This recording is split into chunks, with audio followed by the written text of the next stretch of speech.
The following content is brought to you with funding from the Universal Service Fund USF via its local digital content development initiative. Enjoy the show. Hey guys, welcome to Maurs Class. In today's episode, we are going to do something different. Today, we are going to go through some of the frequently asked questions that we got on our way. So these questions are focusing on entrepreneurship, and some are just focusing on business in general. So there are several questions, and we are going to try to go through as many as we can. Remember, our episode is sponsored by USF, a subsidiary by Maurs and the government of Malawi. So join me as we go through some of the questions. The first question that we got is saying, what kind of documentation do I need to start business in Malawi? So looking at this question, I think this person is trying to know what kind of documents basically do they need for them to start a business in Malawi. So basically the documents that you need, the very first one that I can recommend is a business registration certificate. In Malawi, you can get your business registered at the Registrar's General Office. They have offices in almost all the cities in Malawi. We have one in Blantyre, in Lilongwe, there's Zomba, Zuzu. In those districts, they do have their offices there. But they have made life easy these days because you can register your business online. You can do that just by going to their website, or you can just search on Google registering a business in Malawi, and then the results are gonna come through, and you're gonna go to their link and start your business registration. So some of the things that you need to know when registering your business is that there are several kinds of registrations that you can do. You can have a business registration certificate for a small business, or you can have another one for like a corporate business. So for the small business one, there are some things that you need to have when going to register. For instance, for a small business, you need to have a national ID when you're going. You also need to have your TIN, that is the tax identification number. You also need to pay an amount of 10,000 kwacha for you to register the business. The TIN is not really a must, but you need it. The 10,000 kwacha, as I've mentioned. You need a residential address where you're coming from.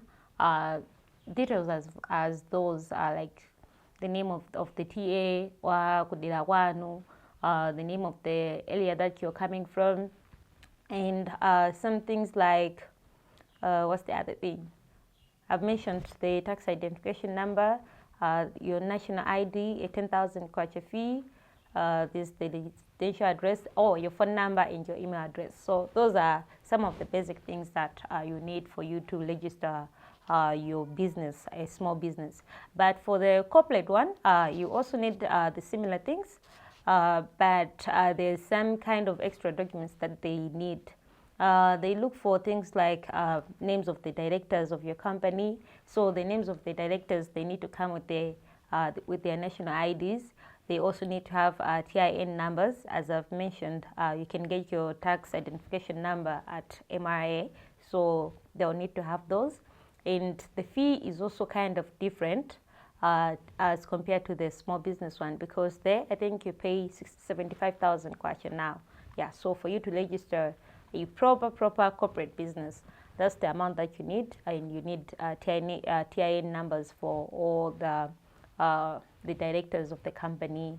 And you as a shareholder, you also need to have those kind of details. In addition to the names of, to the email addresses, phone numbers, their signatures. There are also consent forms that you need to sign, and the directors also need to sign. There are those, so you need to upload all those once you're done. So basically, those are the things that you need when you're registering a business at the Registrar's General Office, just in summary. Apart from the business registration certificate, you also need a TIN certificate or a tax registration number. So they give you a certificate that you can use. For instance, when you're applying for a bid as an entrepreneur, they'll need to know if you are a taxpayer. That's very important. It's a must-have. So you need to register that as well. You can register that on Sonko Online. That's the website for MRA. So you can just go on Google and search for Sonko Online, and then you get the results, and you can start the registration process for your tax certificate. Apart from that, you also need one of the other documents that you need is a PPDA certificate. The PPDA certificate, same thing. You can download a form on the website for PPDA, and then you fill your form, you submit it. The requirements that they need are the same ones. You pay, there's a specific fee that you need to pay. So you pay that, you attach a screenshot if you paid online, that is, or a deposit slip if you went directly to the bank. You attach that to your form. You fill in the necessary needed information, and you submit. After that, they'll send you your PPDA certificate. So it's something that you'll be required to renew after some time. So that's something that you should know about a PPDA certificate. Apart from that, if you're a small business owner, and this is just an additional thing that I, as a small business owner, did. I've noticed that when we are applying for businesses, there are times when especially for bids or pre-qualifications, there are times when the competition is very high. It's very high that it's really, the stakes for you to win business are very low because you don't have enough experience, or you haven't supplied to a lot of people yet. So one of the things that, or the tips that I can tell you to do, is that you need to register your business as a small business. That is, you go to the Ministry of Trade. The Ministry of Trade will help you to register for an SME certificate. So the SME certificate is just a certificate that's there to say that, okay, this is a small business owner. You need to consider them because they are just starting out. If they don't have a lot of qualifications, like, you can still give them business just to support them so that they get to also grow or get to the point where others are. So this certificate is going to help you to just win other businesses, because it will help your potential clients to understand that you're just starting in the industry, and they will need to support you. So an SME certificate is very important, especially if you're just starting your business or you're new in the market. You can be in the market for a year or 2 or even 3, but you'll still be small, so you need that kind of certificate. So those are just some of the documents that I can recommend to you to make sure that you have. First of all, you need to have registration certificate at the Registrar's General Office. Go to Sonko Online, get your tax certificate. Go to PPDA's website, get your PPDA certificate done, and go to Ministry of Trade's website to get your SME certificate done. So those are the most important 4 documents that you need as a business owner here in Malawi. Question number 2. They're saying, do you need money to start a business? I want to start a business in real estate. How much do I need? What do you think, guys? Do you need money to start a business? Okay? Don't come for me, but I feel like it's a 50-50 thing. You sometimes need money to start a business, and there's some times where you don't need money to start a business. You just need the idea or the skills.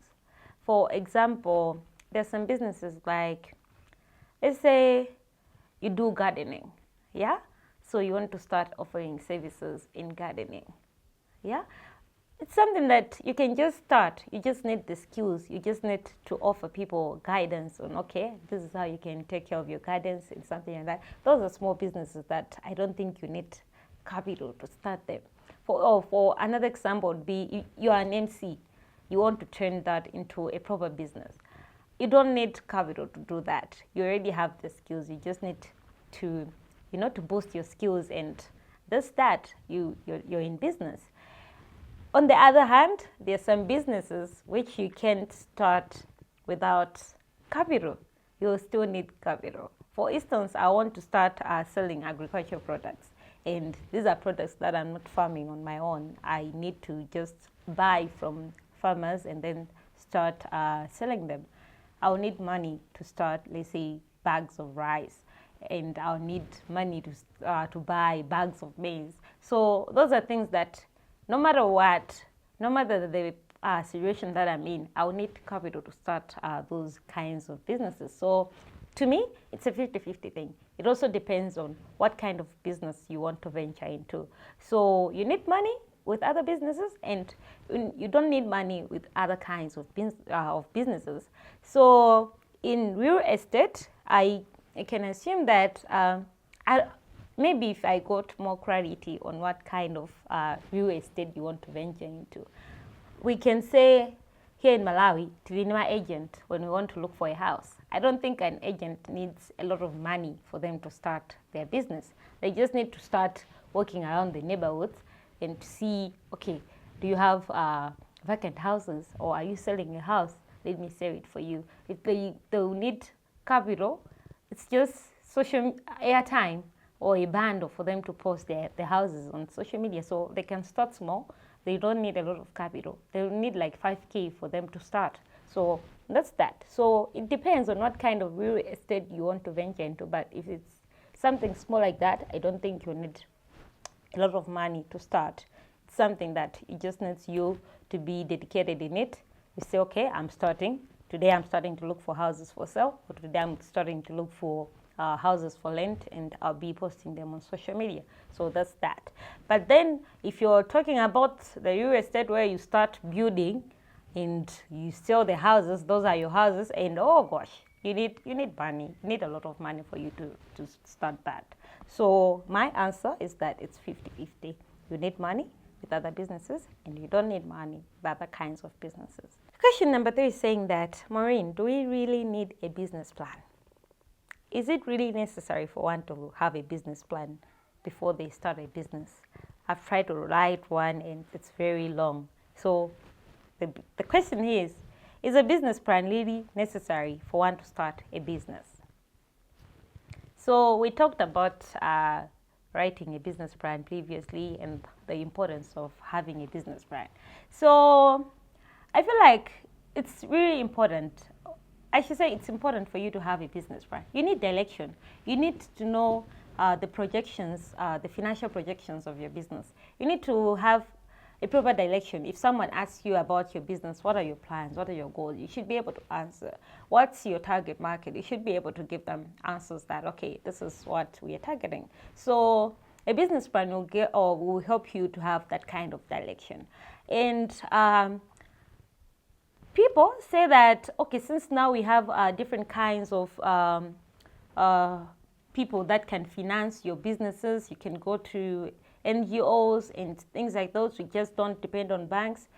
People say that business plans were used a lot in the past when we only depended on banks to get loans or to get funding for our businesses. So whenever you go to a bank, they'll ask for your business plan. You want funding? Okay, give us your plan, and let's see the other projections or how your business has been doing. Let's see your financial, your statements, your bank statements, and everything like that. So a business plan was that kind of important back in the days, but it's also still important today because we are still getting loans from the bank. We still go to banks to get funding for our businesses. So it is still important. It's important for you to have your business plan if you want funding, or it's also important for you to have your business plan ready because it helps you to have direction for your business. If you're going astray somewhere else amid your process of entrepreneurship, you go back and say, okay, this is what I wanted to achieve. Or if I want to adjust something, you refer back to what you wrote in your plan and do something that's right. So it's not just about funding, but it's in general, it's important for you to have your business plan. So yeah, I can say that it's important for you to have your plan. So what's up, lazy within the Italy or anything like that? If you're lazy, you can ask someone to help you. You give them your ideas, and you have your plan ready. So it's really important for you to have your business plan.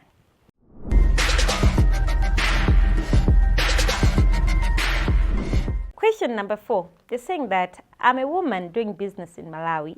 I sell soya, rice, honey, and groundnuts.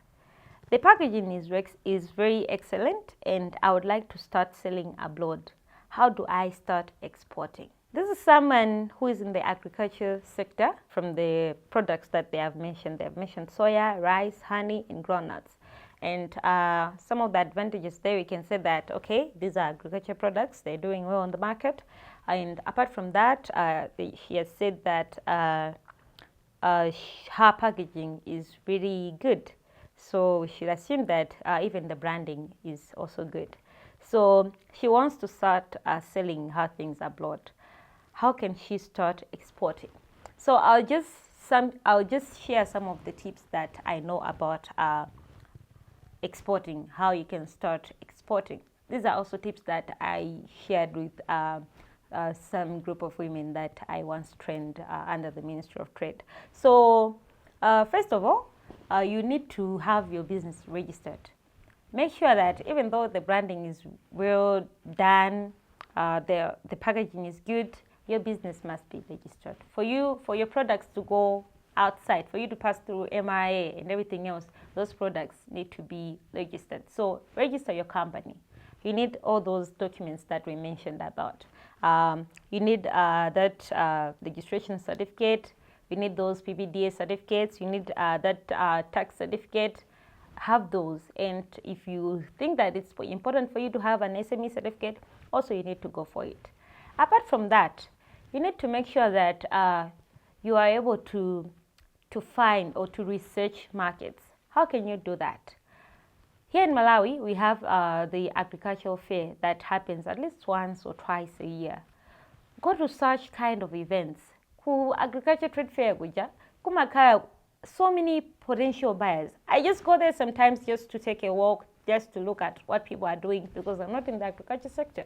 But there are so many potential investors or potential people who are, most of them are white, others are Africans, and they're there looking for things that they can buy and be selling in their countries. So at such events, have a booth, book something for yourself, display your goods, and meet potential buyers. That's one of the ways that you can start selling. And it's very easy because you get the contacts, they'll get to give you all the details that you need. It's just straightforward. So make sure that you put yourself out there. You are able to research, you're able to get yourself in circles like those, so that you should get to meet people that are potential buyers for your product. So attend expos, attend those agricultural fairs, because that's the field that you're in, and get to meet people that can help you with exporting. You can go to the Ministry of Trade as well. The Ministry of Trade is looking to support people here in Malawi, so that we can be able to, even people in South Africa should be able to find products from Malawi easily. Even in the US, people should be able to say that, okay, I want honey, but I want the honey to be, let's say, Wapitu, or I want the honey to be by this specific company in Malawi because I prefer the honey from our country. So go to such organizations, go to the Ministry of Trade. They will help you with the guidance. They will give you proper details, how you can start exporting. Go to such people because they have all the insight. That's what they do. So they will give you proper guidance. So okay, the Ministry of Trade, they'll give you guidance and you start exporting. The other thing that I can tell you is that we have embassies in Malawi. My embassies are just couldn't do this in my video mali my president to good president and they say embassy ya Mozambique or another embassy ya Kenya. All those embassies, they are also here to act as business connections. So go to them, tell them, okay, I want to start selling my products in your country. I want to start exporting my products to Kenya. So give me the things that I'll need, give me the guidance, connect me to the right people. Those people are there to give us guidance. They are there to make sure that our relationships between our countries are good. So for that to happen, for all of that to go through, ensuring that our businesses are also going through between the countries is one of the things that they are there for. So go there, ask for guidance. They will give you everything that you need, and you get connections easier. The other thing that I'll advise you on is you need an agent. So go to your friends. There are so many people that export out here. So you can start by approaching people, networking is very important, by the way, for you to progress in these kinds of businesses. So go to people that you know that are able to export. Ask for insights. Tell them to link you with their agents. Koda akamatumeza zinthu South Africa. Amene abapangira shipping ndi ndani. Akamatumeza zinthu ku US, who is the agent? When they are selling things to China, amapanga shipping izizi ndi ndani. Get contacts of those agents. Those agents, they should be reliable. Make sure that you know that people have used them before and there was no mistakes. Mistakes happen. Scammers, each and everything else that you're trying to export. No. Make sure that you get the right agents and you can start exporting small using these agents. So those are just some of the tips that I can share. Hopefully, if you have much time to share more, maybe our sponsors will do something and then we can share more about exporting. So that's those are some of the tips that I can share for you with you in order to start exporting your businesses. So the other question is saying that how can I learn proper entrepreneurship? I feel like entrepreneurship is more about practical than theory, because for you to be a proper entrepreneur, you need the experience on the market. You just need to start. So in class, we won't teach you, we'll teach you about the things that you face out there. We'll teach you about the challenges that are out there. We'll also teach you how to mitigate those challenges. So it's not all about that, okay, what we taught you is exactly what you're going to face, because circumstances might be different. So entrepreneurship is more of a practical thing. You need to go out there and just start. Once you start, that's when you start learning. Because, hey, mavudu awa abwira. Okay, so this is how I'm going to deal with them. Oh, this, I think this is an advantage for me. You do this. Oh, so much fun things. Getting money, and all that. So it's all practical in how you're dealing with them. It's things that you're experiencing. So it's something I can say, it's more like swimming. You can't learn swimming from reading a book. No, you need to be in the water. You need to be in the swimming pool, or to start to have that proper idea of, okay, this is how I can swim, or this is this. So with entrepreneurship, it's a more similar thing. You need to be on the ground and start. So it's more of a practical thing. So the only way you can learn about entrepreneurship, not the only way, you can go to class and learn about entrepreneurship. I'm also learning about entrepreneurship. So that's that. And but the most important part is the practical part. So it's more of an experience thing, not really theory. Yeah, I can say that it's 60-40. So 40 you learn, and then 60 is practical. Yeah. So that's what I can say about learning entrepreneurship. The last question I have is, I have a funding pitch coming up. It's similar to what you do. So, okay, similar to USF. So I have so much doubt. How can I deal with that? So self-doubt. There are times when we don't believe in ourselves, especially when we have an interview coming up. So she's saying that she has a pitch that's coming up. So the only thing that I can give you is, if it's a funding pitch, at least it's not a job interview where the qualifications are able to differentiate you from your competitor, or let's say your levels of qualifications and all that, they are already differentiating you. But in a pitching competition where you're trying to get funding or something like that, it's important for you to know that you're all starting at once, or I should say that you're all starting on point 0. So it's not a matter of who's there competing with you, or what do you know about them, or things like those. No, you're all starting on 0. So have that kind of mentality that, okay, don't say I'm an area ahead of the other one. So how you present yourself at that time is how you're going to win. So don't worry about what the other person is looking like, what the other person says about themselves, especially on social media, because on social media, of course, they are living their life free, but most of them, so don't be awesome because of what you know about other people, just from what you see. You have to have the mentality that, okay, when you're going there, know that you're all on point 0. So push, make sure that you push, trust in yourself, and have so much belief in yourself that, okay, I'm going to do this. That's how going to be able to get to be able to pitch your ideas to your investors or anything like that. So that's all we had for you in today's episode.